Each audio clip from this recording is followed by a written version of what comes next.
Welcome to Narrative Machines, a theory podcast that explores memetics, myth, and propaganda, how our narratives define the limits of our political and personal identity, how they can be controlled, how this era may be consigned to myth just as it was defined by it. Previous drafts of these ideas were published in 2017 in Narrative Machines, Mythos Media, in 2020 in Masks, Bowie and Artists of Artifice, Intellect, University of Chicago, and in various now defunct web publications.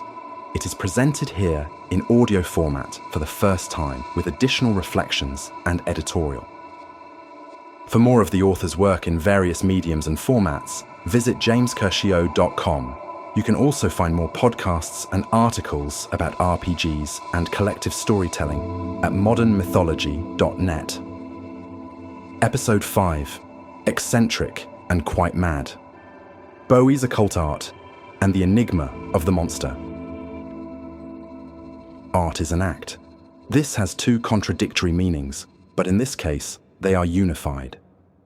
An action in the world, real, and a performance. Real and a performance, particularly when we are under its spell. Brian Eno, one of Bowie's most distinctive creative collaborators, had this to say on the subject. The question, what does it mean, really asks, what does it symbolize? Well, my notion is that art does something, not that it means something. Its meaning is what it does. That meaning is always multiple, never entirely fixed.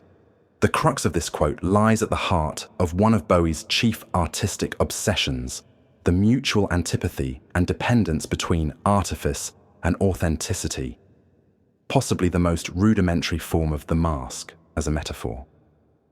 Dealing as it does with abstraction, theory is unlike life in a similar manner to art and possesses its own form of seduction. The basis of this connection is well established. For instance, Simon Reynolds wrote that Bowie's entire career is predicted with Wilde's rhetorical question, is insincerity such a terrible thing? I think not. It is merely a method whereby we can multiply our personalities. Much of Oscar Wilde's work seems to presage his career by establishing a dialectic between the supposed grand illusion of art and reality of life. These become inextricably tangled in any number of ways, even at times mutually subverted, so a painting might absorb malignancies, or truth itself could be carved in granite through a means as insubstantial as speech. The picture of Dorian Gray puts forward a partial theory of art and is more remarkable for us on that account than as a novel in the typical sense. Therein, as if in contradiction to the idea of art as an act, the character of Lord Henry says, "Art has no influence upon action. It annihilates the desire to act. It is superbly sterile. The books that the world calls immoral are books that show the world its own shame." But we know how the picture of Dorian Gray ends. Lord Henry is quite wrong. While all mediums of communication employ a trick of light or sound, even the most artificial methods of representation can affect the most vital parts of ourselves. Embodiment created by a successful illusion, for instance the image of a dead actor brought back to life on a movie screen, is the most obvious and the most mechanical sense of the artifice in art, conveyed through the extension of whatever medium is at hand. Each has its own grammar, but we can refer to them all collectively as art, even if different mediums lend themselves to different modalities. Space for painting, time for music, and so on. Not all of us are artists, however. Everyone is born with the capacity, but not everyone develops the obsession. The more difficulty we have communicating through the regular means, the more likely we are to use the rarefied terms of art. Everyone dissembles, but many artists make a career out of it. We separate the roles we play within a piece of art or theatre and the lives we lead otherwise, but do so mostly through consideration of the social context and frame within which a performance takes place. To an extent, this is as it should be. An actor who plays a murderer is not guilty of murder, But these lines can become muddled the closer we look at them, and we are reminded of this whenever we find ourselves thrown off by the reprehensible actions of an actor, so that their characters seem tainted. We don't blame an actor for Macbeth's misdeeds, but we have an understandably hard time accepting Cliff Huxtable knowing what we do now. There's nothing fixed behind our masks, nothing pure and articulated by its distinction, but that doesn't free us from culpability for our actions. Someone pulls the trigger or not. So what if the fixed self is a construct? At the basis of this construction is a useful illusion. We can see in our acts what kind of person we actually were, because actions in the world create a record, even if its author and interpreter's justifications are always somewhat suspect. Whenever we're asked to interpret a narrative, we confront this choice. What was concealed? What was revealed? What was concealed as pretext? Such as when people are on a date, trying to speak of anything at all except what is really on their minds. Narrative is always a type of mask, requiring the construction of a facsimile in our process of interpretation. Like the process of constructing a plaster mask from a copy, it can be repeated forever. There's nothing necessarily sinister in the guises we adopt, but it's no surprise that a desire should arise to distinguish real from fake. Unfortunately, the simplicity of the real being clearly articulated from the fake is purely constrained to the realm of art. We know it's art when we put a frame around it that defines it as such. A magic circle, protecting those within from the without, or those without from what is within. In life, we never have such assurances. Conversely, it felt like a movie is an oft-repeated suggestion of the surreality that arises when the reality of our social expectations is ruptured, such as during a violent act. So too, with the bleeding of reality television into American national politics. Most believe life is an art precisely because it lacks the mediation of artifice. Real comes to mean unplanned. And therein lies our self-deception. In Goffman Irving's The Presentation of Self in Everyday Life, most social roles are established in a manner virtually indistinguishable from those embodied by artists. More accurately, life isn't art, because life doesn't require the mediation of artifice to exist on its own terms. Our engagement and immersion in life will always introduce this element of suspicion in anyone self-conscious enough to recognize it. As Nietzsche claimed, no artist tolerates reality. An artist had best prefer the lie that tells the truth over the truth that could never lie well enough to be of any artistic use. Bowie instructed artists to steal well and lie better, and the young Bowie in particular saw absolutely nothing as outside the realm of source material for his appropriation. His genuine enthusiasm and consuming interest in the artifice of art goes a long way towards forgiving at least some of his Warholishness, but it raises a good question of how we determine what is off-limits for author or artist. Some of this is attributed to style. Truman Capote's willingness to cross these lines was legendary. Much of the so-called gang that wouldn't write straight, new journalists like Tom Wolfe, and most especially Hunter S. Thompson, hardly acknowledged there was a line at all. Bowie borrowed from whatever suited his fancy, without any consideration for the rigidity of academia or the staid expectations of common sense or plain speech. Borrow from everything that leaves an impression, but lightly. Let there be no immutably sacred texts. No idea, no configuration of matter in the world today is truly original, in the sense that it has never before appeared in some guise, but it is nevertheless unique, for it has appeared nowhere else, at no other time in this configuration. The repurposing of image and idea is the theoretic art form of the present moment. It is recontextualized for new use. Of course, we also cannot control to what future use any of these present puzzle pieces will be put, and that can be its own kind of curse. How can any of us ever know who we are outside the social context we are already engaging with? For example, go to court and refuse to address the judge as Your Honor. Is your contempt charge for refusing the judge's pretense a form of art? or reality? This question is a thematic cornerstone of George R.R. Martin's Song of Ice and Fire series, especially the first and second books. The difference between a king and a beggar, a soldier and a murderer, remains in the realm of performance. A kind of farcical mummer's trick that we agree to play along with, if often unconsciously.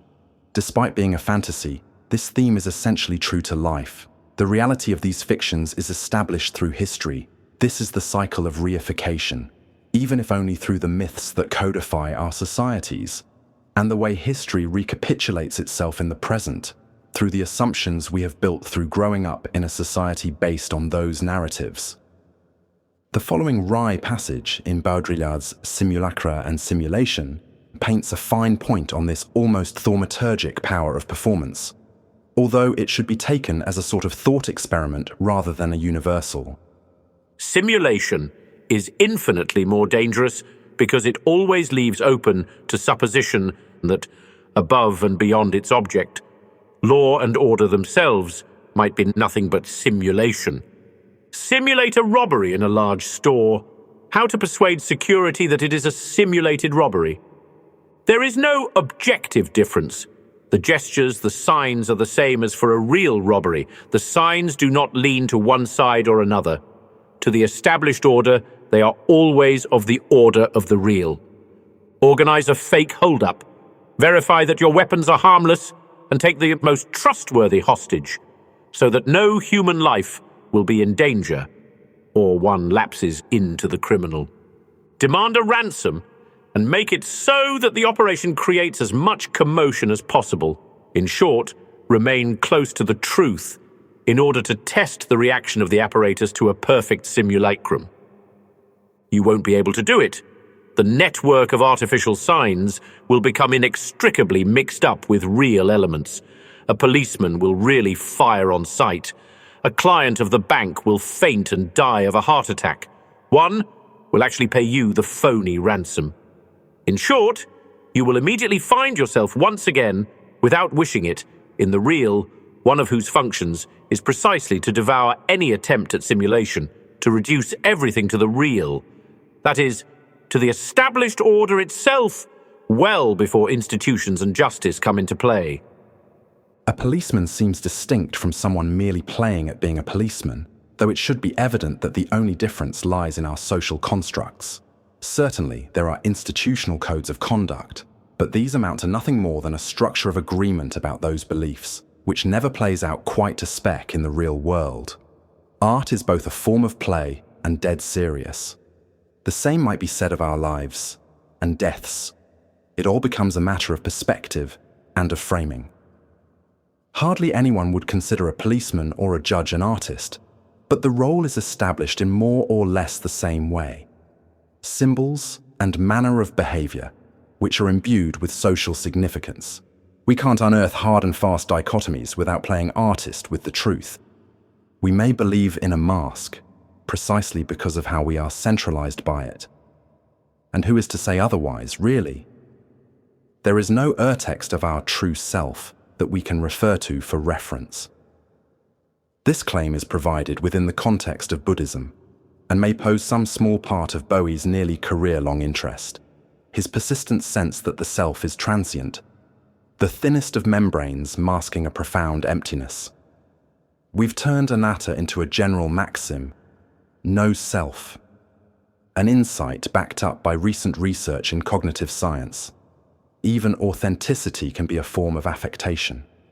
The most startling truths can be revealed by engaging in play with masks. In his Something Like an Autobiography, famed director Akira Kurosawa wrote, "Although human beings are incapable of talking about themselves with total honesty, it is much harder to avoid the truth while pretending to be other people.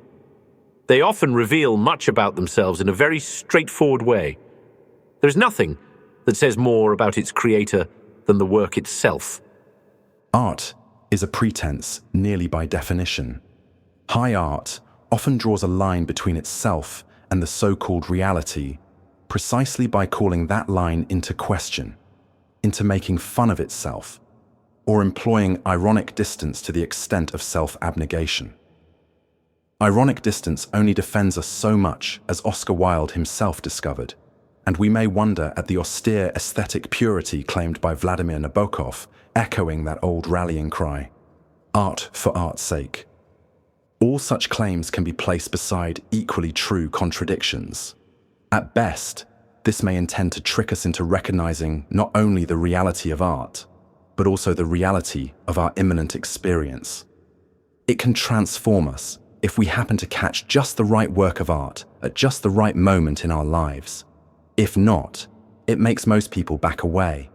Especially in America, there is a pervasive attitude outside the walled-off enclaves of art world and academia that intellectual is a synonym for ineffectual. Art itself becomes a shibboleth used to distinguish high and low culture, but it often comes off as an empty charade or a performance entirely for class or financial status. Few artists have been so successful as Bowie was at playing both sides against each other. Those who turn their persona into the very artifice that drives their art are frequently mythologized beyond recognition. Eventually, fans, friends, lovers, and even the artists themselves can be deceived by their mask, mistaking it for themselves. How clearly can we see ourselves, given the vast unknown unknowns of the subconscious? It seems inevitable the lines should blur between the so-called fact and fiction. The therapeutic possibilities in approaching art in this way are obvious, but doing it in public and becoming famous through that is, at best, potent alchemy, and at worst, a devil's bargain. The artist's crisis of identity is admittedly a well-trod theme, possibly one of the key themes of the 21st century mythology. Postmodernist proscenium breaking, deriving itself from an infinite regress, seeking a final authority and finding it nowhere. These same questions of authenticity and authority lurk in the background of nearly all of Bowie's work. For all those who can hear or witness the momentary cracks in the facade. In the mid-1970s, especially, he really was the man who fell to earth. For this, arguably Bowie's best acting role, he got the gig based on how he presented himself in the 1975 television documentary Cracked Actor. He appears fairly lucid, despite his copious, memory-blotting drug intake by that point. On the track by the same title, he sings, "Show Me You're Real," an obvious pun on the reels of film. Which of these was the real Bowie? None, of course. And yet, compartmentalization between performance and performer can never be absolute, as the one invariably informs the other, even if the relationship between artist and art, fiction and fact, is as mysterious or as downright misleading as history itself. Deleuze writes in Difference and Repetition, "The masks do not hide anything but other masks. The same thing is both disguising and disguised." Repetition and difference aren't the enemy, they're the basis of evolution. Yet we can't help searching for the single truth, waiting to be unveiled beneath the mask.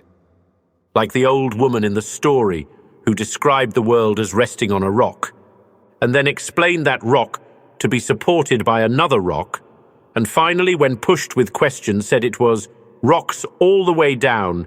He who believes this to be a radically moral universe must hold the moral order to rest, either on an absolute and ultimate should, or on a series of shoulds all the way down. William James, Rationality, Activity, and Faith. Why are we so hung up on being original? We assert ourselves in what we contribute to the endless song, adding our voice for a time, and then disappearing. Our voice now a permanent part of the assemblage, to be remixed tomorrow. Simon Critchley summarizes Bowie's artistic method in this way. Art's filthy lesson is inauthenticity all the way down, a series of repetitions and reenactments, fakes that strip away the illusion of reality in which we live, and confronts us with the reality of illusion.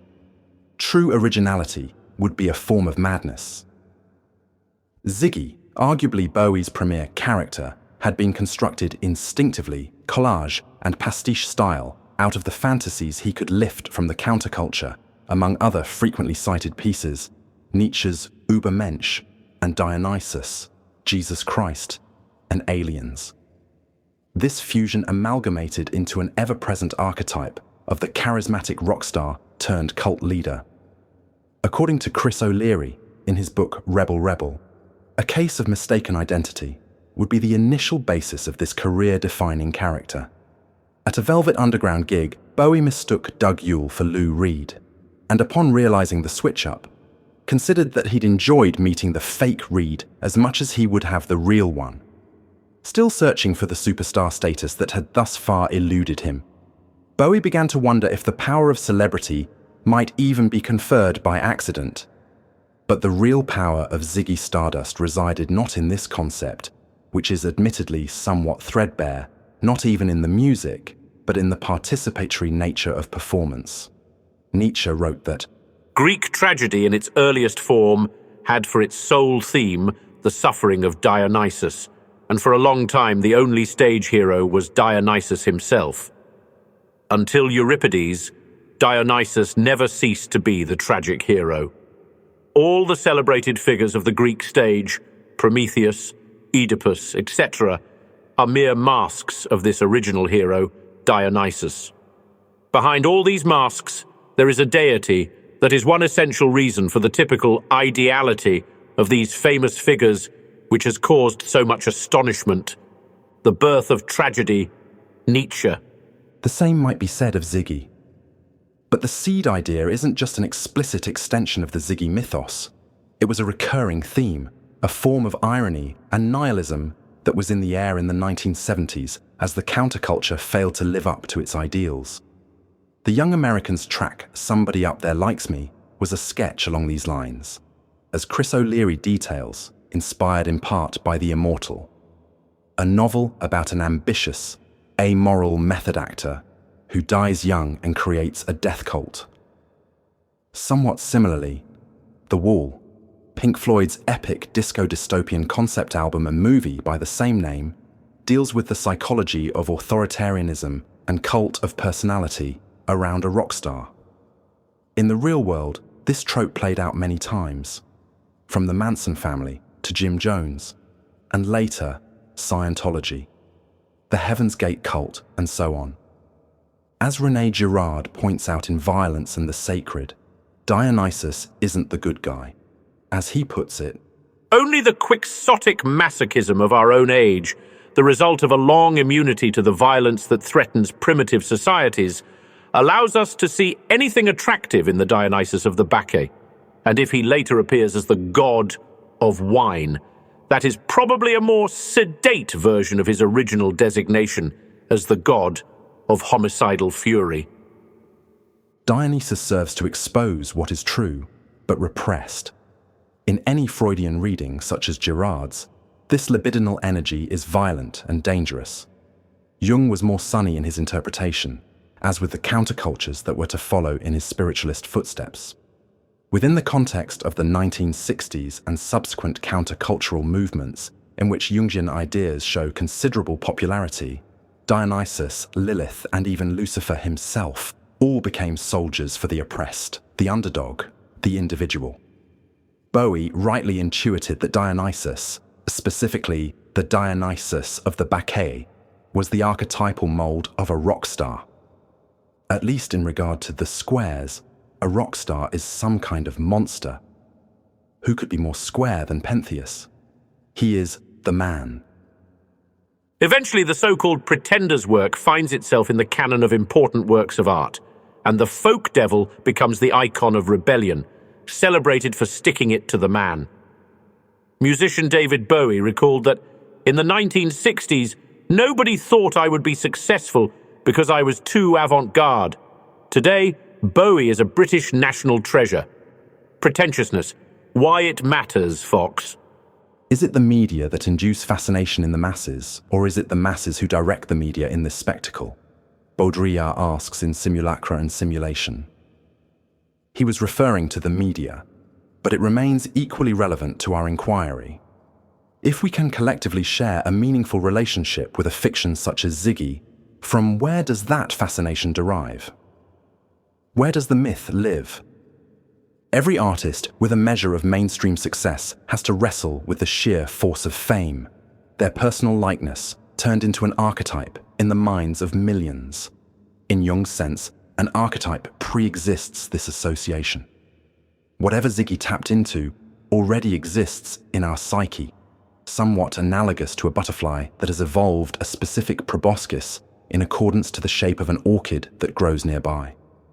Artists generally develop these postures in relation to the conditions in and around us, and some of these coincidentally happen to fit, key and lock-like, with others who share a sympathetic composition. Bowie is an outsider, just like us. How does a person become a symbol? As Bowie put it in 1972, the artist doesn't exist. He's strictly a figment of the public's imagination. None of us exist. We're in the twilight zone. We'll all go to hell because we set ourselves up as gods. A passage from Aleister Crowley's aphoristic and similarly grandiose Book of Lies has resonance here. I am not I am but an hollow tube to bring down fire from heaven. There is a tendency for artists to speak as if a form of possession is involved. This isn't only a figure of speech. Trance state research on artists and shamans alike indicates substantial, noticeable changes. But no matter how many personae, they're all riding in the same body, drawing on the same lived history. When you embody a double like Ziggy, and people actually buy into the act and reinforce it while it remains play, the ammunition is live. It is a consequence of the philosophy of masks presented here that the figurative and literal become irrevocably tangled. They were always so, but members of a society also carry a responsibility for the roles they play in that world. This also raises a pointed question. If we're all characters in each other's minds, characters constructed of fears and desires, projected atop the thinnest veneer of reality, then how can a celebrity be themselves? Bowie was well aware of this dilemma, even early in his career.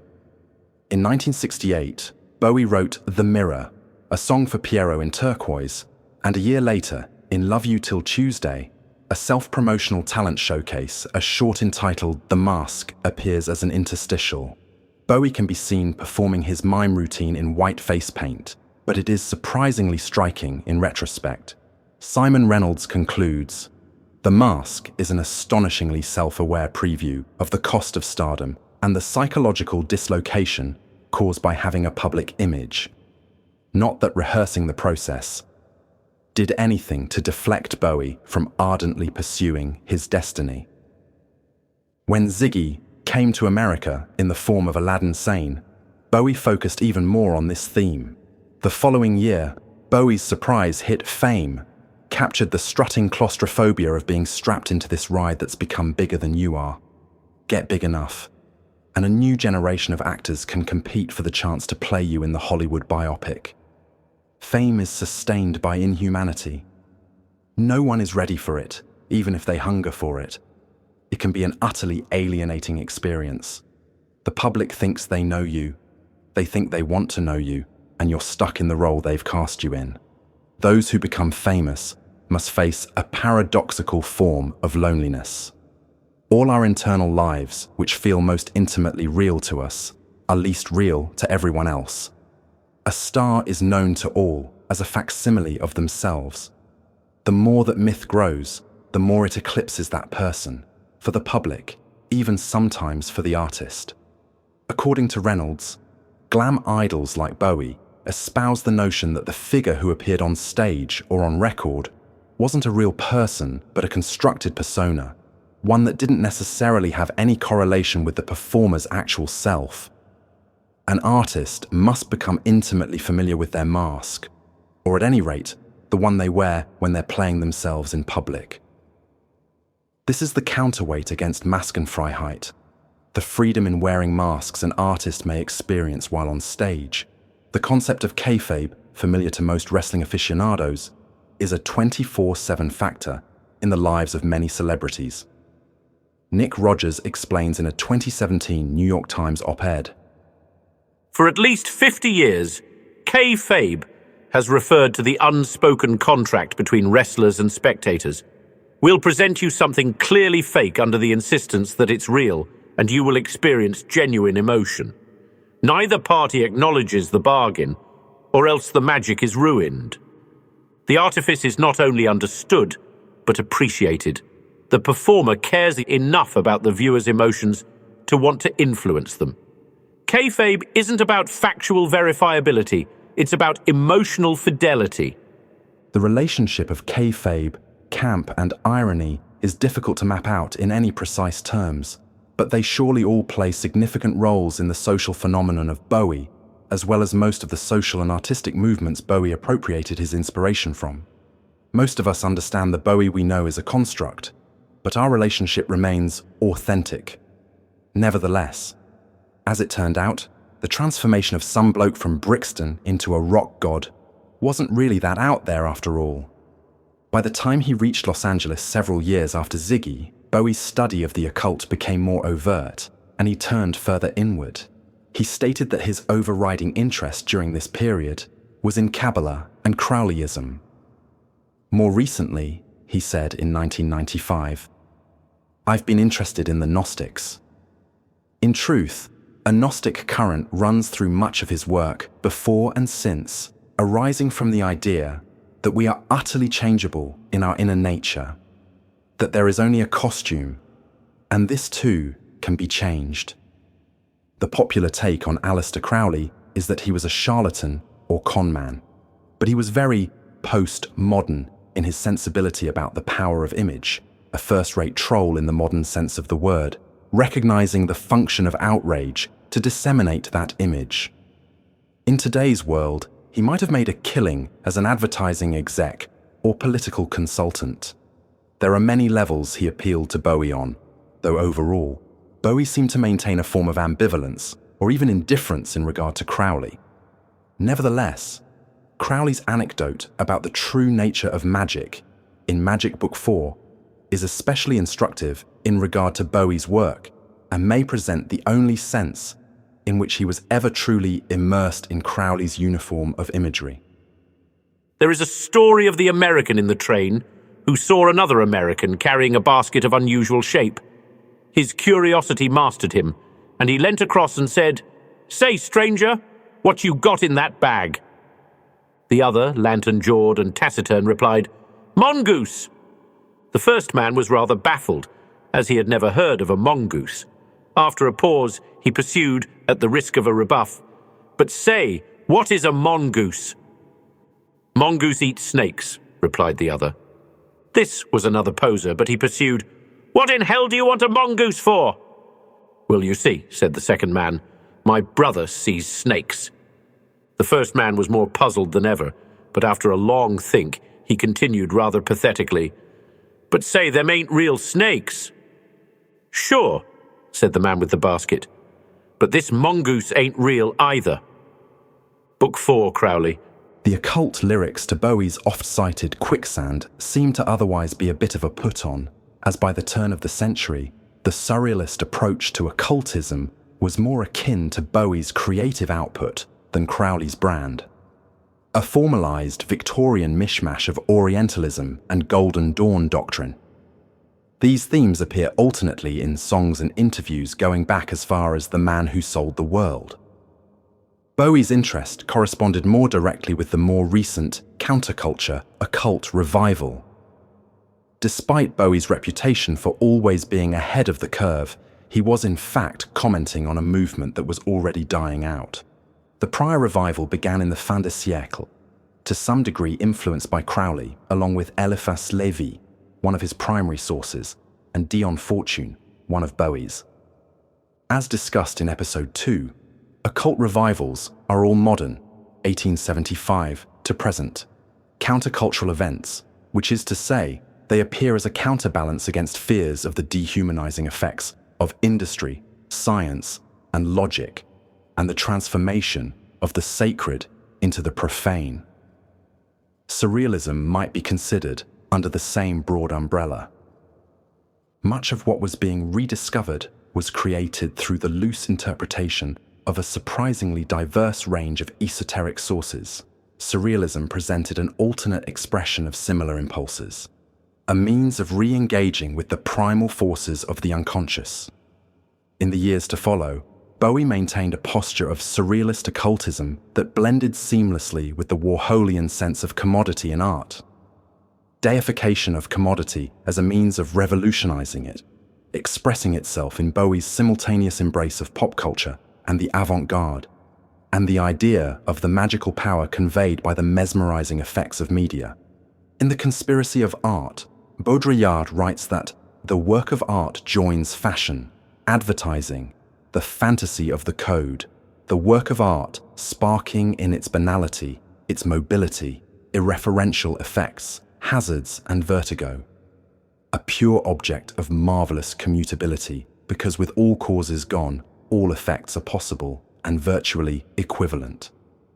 This speaks more to Bowie's occultism than anything we might find in a dusty grimoire. But neither was his method purely advertising glitz and the illusion of glam. As Barthes indicates in Mythologies, myth is an added level above sign and symbol, an armature of shared reference that in an intersubjective sense exists beyond any one of the people engaging with it. Myth is participatory, otherwise how would it germinate and spread? Aladdin Sane, the Thin White Duke, and Ziggy Stardust were all the costume of choice for countless Halloween parties, and also characters that influenced several generations of fans who felt a kinship with these fictions. In truth, these characters are all co-created. By embodying a myth, artists engage with energies that are not altogether under their control. This magic is something Bowie offered his audience, that they too could don a new outer skin and eventually find themselves changed inwardly, a potentially dangerous alchemy, as his life story demonstrates.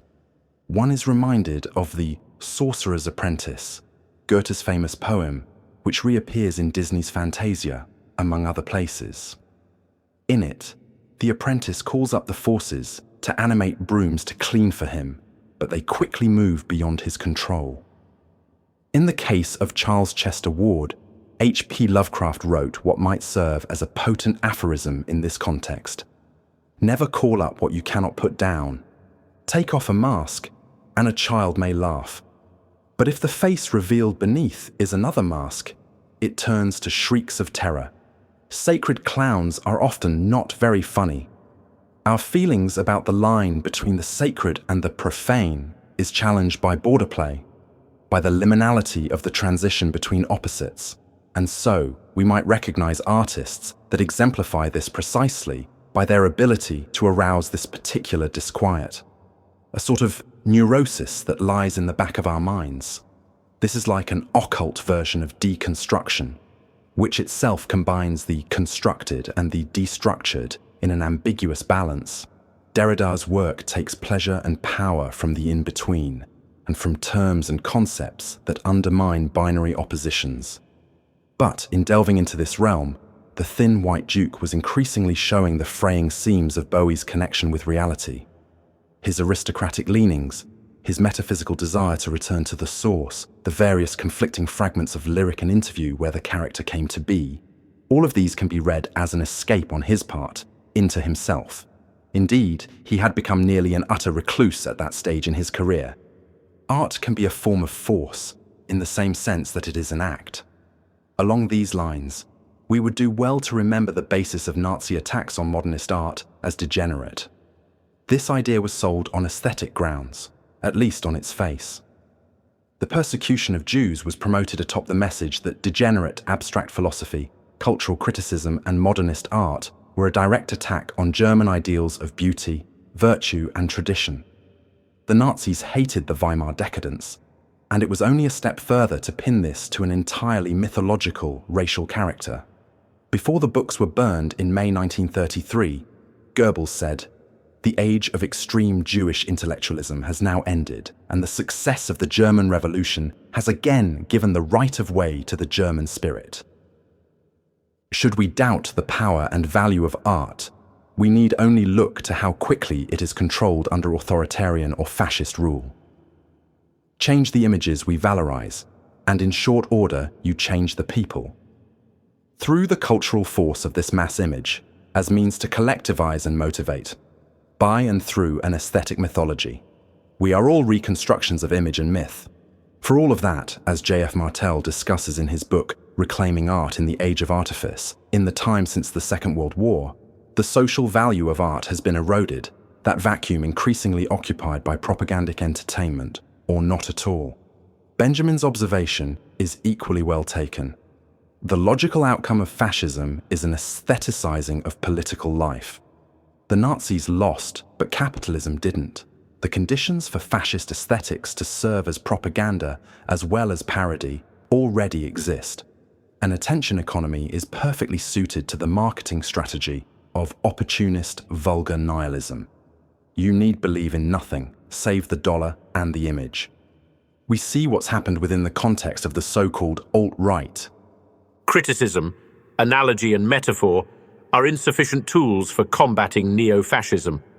However, the aesthetic nature of contemporary fascism is, in a sense, an undeniable affirmation of the power of propagandic images in today's visual culture. The right has outpaced the left in terms of how deftly they have used these images and have thus built a coalition of large swaths of voters in the US and Europe. Thus, the knife is probably not the best tool either. The most optimal tool for combating neo-fascism is the image, the algorithmic sorting mechanism, and the narrative, all of which can be employed as a means of redirecting society from performances towards politics. Cronenberg's Videodrome has surprisingly lasting salience precisely because of this sense of recursion between the perceiver and the perceived, materially and organically, beyond whatever overt messages may seem to be of significance. The television screen is the retina of the mind's eye. Therefore, the television screen is part of the physical structure of the brain. Looking outwards at the screen, we can only but look inward upon ourselves. It is through aesthetic that ideology can first reassert itself, though the nature of our imitation and amplification is mutable, and its motivations are mysterious. We believe symbols refer to something. This is the same form of faith that supports our belief in judges and police officers, presidents, and so on. And yet the meaning we hold in mind of the whole can change as we collectively wrestle over what the significance of that reference actually is. What is the meaning of the slogans and memes that propagate such ideas? How about the poetic nonsense of the best rock lyrics, or the banal nonsense of politicians? It's as if a nation stands in attendance in front of a television, but the screen isn't on. A fixed and certain meaning is never the point of what we sing and chant. Consider that, taken out of context, reappropriation and collage go a surprising distance in typifying Bowie's art. His poetic nonsense holds sway because it remains open-ended, transparent, and yet contains little more than illusion in itself. Nevertheless, through this, he effected a participatory ritual. This premise, playing at becoming a wild mutation, a rock god, and thereby having it happen retroactively as if by magic, was performed and later elaborated on quite consciously. Much of Bowie's eccentric and quite mad musing during the subsequent period of his career would later be written off by saying, "Cocaine is a hell of a drug," but that's dodging a key issue, and it is one that has increasing relevance to the politics of the present. So, let's face it, head on. Bowie was for a time fascinated with the aesthetics of fascist mythology, how they managed to mesmerize even those who find the ideology monstrous. His fixation on the Grail and the whole weird and mostly invented mythology that had developed around Nazi UFOs, Himmler exploring the hollow earth, and so on, had no apparent political purpose whatsoever, thus forgetting the rule about nature abhorring a vacuum. It was almost as if he took to it because he liked how it looked with his ensemble. In his words, "The main thing I was functioning on, as far as the whole thing about Hitler and rightism was concerned, was mythology. And naively, politically, I didn't think about what they had done." Bowie's Gnostic Quest / cocaine binge was, for a time, the same strange fascination that drove his own mass celebrity, cult worship, or so his self-mythologization goes, which is maybe not the same thing. In an interview, With Rolling Stone in 1976, Bowie said, "Everybody was convincing me that I was a messiah, especially on that first American tour. I got hopelessly lost in the fantasy. I could have been Hitler in England. I'd be an excellent dictator, very eccentric and quite mad." In a sense, Bowie's conclusion that Hitler was a rock star, a failed artist and soldier who tried, and thankfully, also ultimately failed, to write a myth for the entire world, is essentially true. But it speaks to his degree of dissociation, that the real-world implications passed him by. Perhaps he spun occult fascist fantasies for himself alone in hotel rooms and worked his way out of that trap, walking the streets of Berlin. This is Ian MacDonald's take in White Line's Black Magic, one of the better essays available on the transition that occurred between the high occultism of Station to Station and the muted, otherworldly weirdness of Low, where he says it was sincere rather than performance. In Berlin, the sons of real SS men sorted his head out. In Berlin, he saw neo-Nazis beat up Turkish immigrants. In Berlin, low in the aftermath of heavy drugs and Hollywood glamour, he forced himself to live like an everyday person, buying his own groceries. Whatever the true story, there is certain truth in the statement that Bowie was no fascist. Rarefied occult mythology isn't necessary to bring about fascist ends, however, and this is what we need to be most wary of in our present predicament.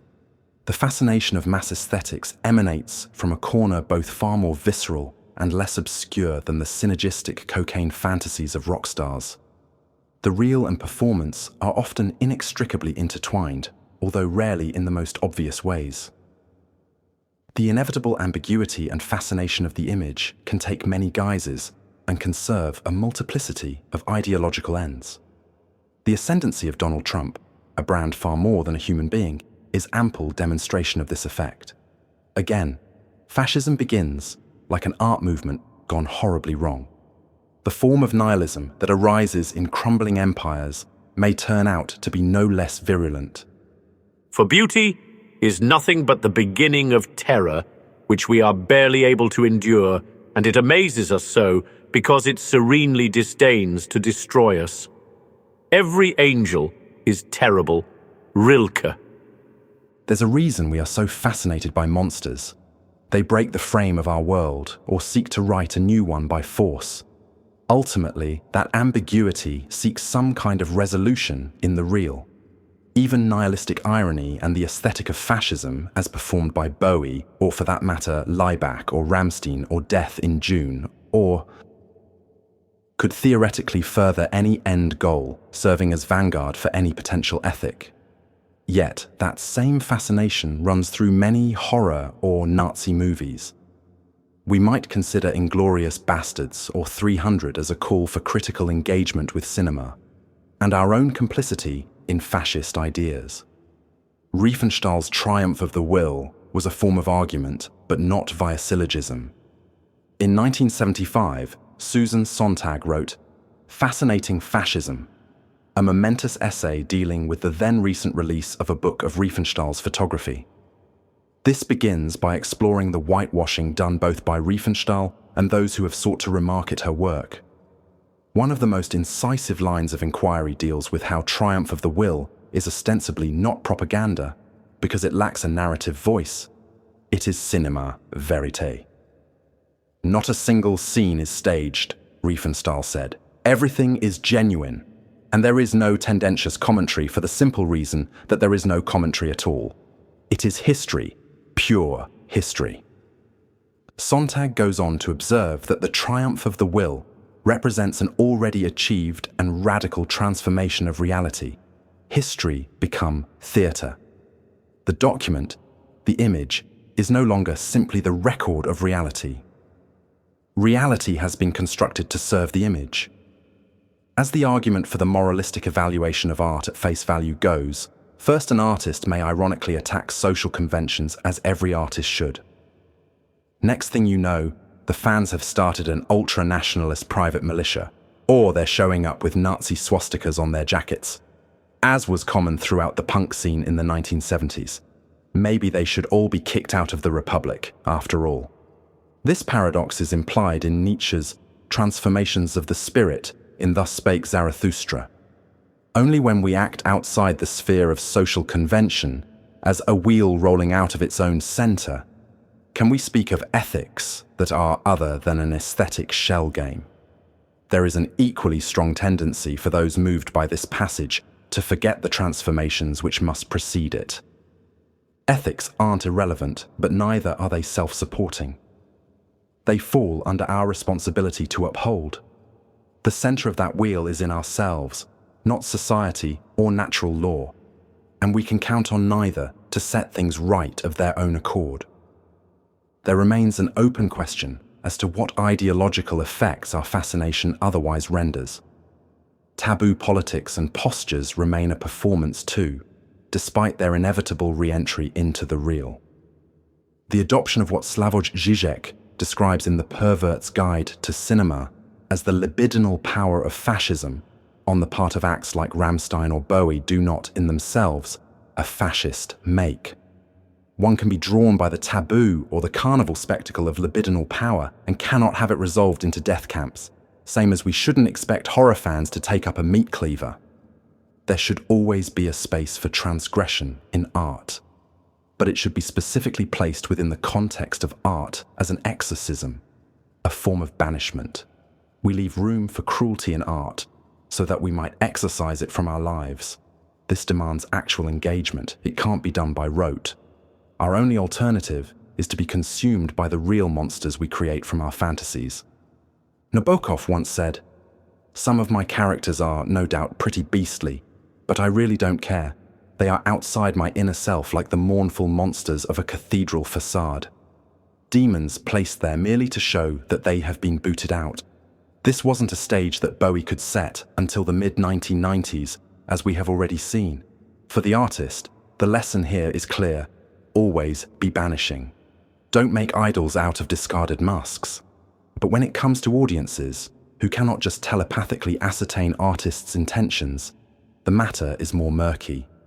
The amount of misconception that remains around works like Lolita, for instance, the transformation of Lolita from gangly, childlike and spiteful nymphette to filmic sex symbol, the general difficulty evinced by the public in distinguishing bad faith from high art, and the literal from the figurative are not at all reassuring. The whittling away of cultural capital in the form of trained and respected authorities, touted since the late 1990s as leveling the playing field, may have benefits. We've all become artist, audience, and critic. But the depth and subtlety of criticism may often be lacking. Nevertheless, it is left to each of us to find the meaning in the noise and to stand up for what we find there. Who else? You have been listening to Narrative Machines. More work from the author can be found at jamescurcio.com and modernmythology.net. To support the production of work such as this, visit patreon.com/mythosmedia.